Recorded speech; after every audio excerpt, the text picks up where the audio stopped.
But wow, we're still talking about international trade and diplomacy because that's kind of where this week has been outside of the death of free speech in the United States. So um, we've also got the Indian Commerce Minister coming to the U.S. for trade talks this week.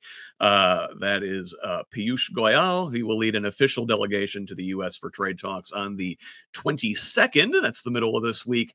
The U.S. has imposed a 50% tariff on Indian goods. I want to say due to their continued purchasing of Russian oil.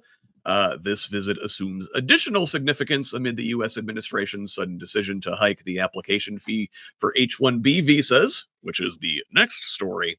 A lot of Indian students come over here, and then Indian workers later come over here on the H-1B visas. So, Tracie, do you got something to say about this one? I mean, I think for India and I'm going to dive this over into something that was on my mind earlier.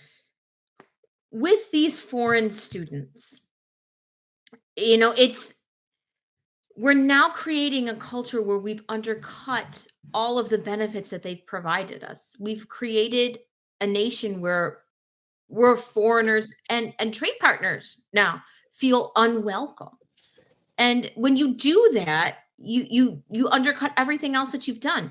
Who's going to want to send their kid to the United States to be educated here? For two reasons. One, when they get here, ICE might snap them up and keep them for 6 months and you won't hear from them. And two, Yep. because our education system is being kicked into the toilet now. Um, so we've lost all that revenue and we've lost the cachet that comes with it. We've lost all of the development and the R&D strength that our country used to have.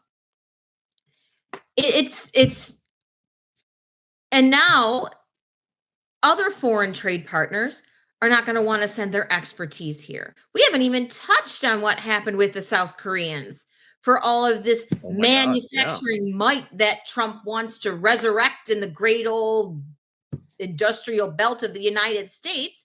And then they send the people over here to do it. And then ICE comes along and says, I'll take you all. Who in South Korea is going to want to come and help us build our battery powered plant factories? No one. Yeah. I'm glad you brought that up because that is a major international incident. The South Koreans are not happy that this was done to their citizens. And, those are the folks, high skilled foreign workers like those, South Korean like battery technologists and engineers that were building this factory. Those are the same kind of folks that are going to use H-1B visas.